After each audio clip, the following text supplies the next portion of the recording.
Hello viewers, welcome to simply food Tamil. நாம் இன்னைக்கு பஜ்ஜி மிளகாயில் எப்படி ஒரு அசத்தலான கிரேவி செய்கிறதுன்னு தான் பார்க்க போகிறோம். இந்த கிரேவி சப்பாத்தி, இட்லி, தோசை, சாதம் மற்றும் பிரியாணிக்கு ஒரு அசத்தலான காம்பினேஷனாக இருக்கும். சரி வாங்க இந்த ரெசிபியோட இன்க்ரீடியன்ஸை பார்த்துடலாம். ஒரு 10 மீடியம் சைஸ் பஜ்ஜி மிளகாயை 2 இன்ச் அளவுக்கு வெட்டி வச்சிருக்கேன். ஒரு 2 இருந்து 3 இன்ச் அளவு பட்டை, 2 ஏலக்காய், 3 விரல் நுனியில் அடங்குற அளவு கஸ்தூரி மேத்தி, 1/2 டீஸ்பூன் சோம்பு, அப்புறம் 2 கிராம்பு, 1/2 டேபிள் ஸ்பூன் அளவு மல்லித்தூள், 3/4 டேபிள் ஸ்பூன் அளவு மிளகாய்த்தூள், 1/4 டேபிள் ஸ்பூன் அளவு மஞ்சள் தூள், ஒரு பெரிய சைஸ் வெங்காயம், 3 பெரிய சைஸ் தக்காளி, 1 டேபிள் ஸ்பூன் அளவு வறுத்த வேர்க்கடலை, 3 டேபிள் ஸ்பூன் அளவு தயிர், 1 டேபிள் ஸ்பூன் அளவு இஞ்சி பூண்டு விழுது, கறிவேப்பிலை சிறிதளவு, கொத்தமல்லி சிறிதளவு. இப்போ ஒரு கடாயில் ஒரு 4-5 ஸ்பூன் எண்ணெய் விட்டு, எண்ணெய் சூடான உடனே நம்ம எடுத்து வச்சிருக்க பஜ்ஜி மிளகாயை ஒரு 70% வதக்கி எடுத்துக்கலாம். இப்போ இதை எடுத்து தனியா வச்சுட்டு, அதே எண்ணெயில நம்ம எடுத்து வச்சிருக்க பட்டை, கிராம்பு, ஏலக்காய், சோம்பை கொஞ்சம் பொரிய விட்டு, நம்ம வெட்டி எடுத்து வச்சிருக்க வெங்காயத்தை இது கூட சேர்த்து வதக்கிக்கலாம். இப்போ வெங்காயம் ஓரளவுக்கு வதங்கின உடனே நம்ம எடுத்து வச்சிருக்க இஞ்சி பூண்டு விழுத இது கூட சேர்த்துக்கலாம்.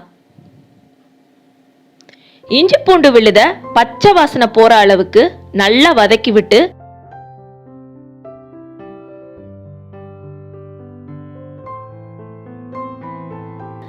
இது வதங்குற நேரத்துல நம்ம எடுத்து வச்சிருக்க தக்காளி, வேர்க்கடலைய பேஸ்ட் பதத்துக்கு அரைச்சி எடுத்துக்கலாம்.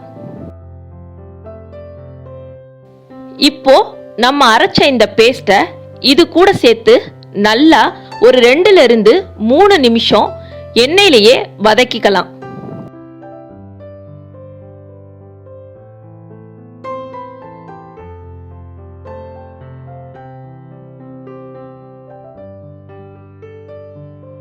இப்போ நம்ம எடுத்து வச்சிருக்க கறிவேப்பிலைய இது கூட சேர்த்துட்டு நல்லா கலந்து விட்டு, நம்ம எடுத்து வச்சிருக்க மல்லித்தூள், மிளகாத்தூள் மற்றும் மஞ்சத்தூளை இது கூட சேர்த்து கலந்து விட்டுக்கலாம்.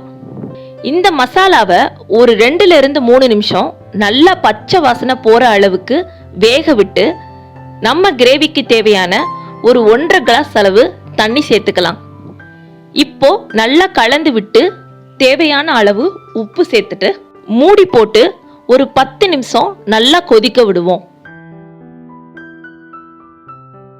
இப்போ மூடியை ஓபன் பண்ணிட்டு நம்ம வதக்கி எடுத்து வச்சிருக்க பஜ்ஜி மிளகாயை இது கூட சேர்த்துக்கலாம். இத மூடி போட்டு ஒரு 2 நிமிஷம் நல்லா வேக விடுவோம். இப்போ நம்ம எடுத்து வச்சிருக்க தயிரை இது கூட சேர்த்து நல்லா கலந்து விட்டுக்கலாம். திரும்பவும் ஒரு 2 நிமிஷம் இத மூடி போட்டு விட்டு,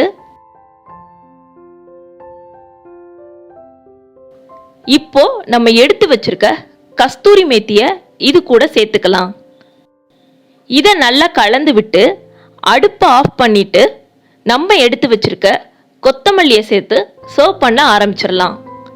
இப்போ நம்ம சூப்பர் டேஸ்டியான பஜ்ஜி மிளகாய் கிரேவி ரெடி. நீங்க இந்த ரெசிபியை ட்ரை பண்ணிட்டு உங்க ஃபீட்பேக்கை கமெண்ட்ஸ்ல வந்து சொல்லுங்க. நீங்க இன்னும் நம்ம சேனலை சப்ஸ்கிரைப் பண்ணலைன்னா சப்ஸ்கிரைப் பண்ணி பெல் ஐக்கானை கிளிக் பண்ணிடுங்க. நன்றி, வணக்கம்.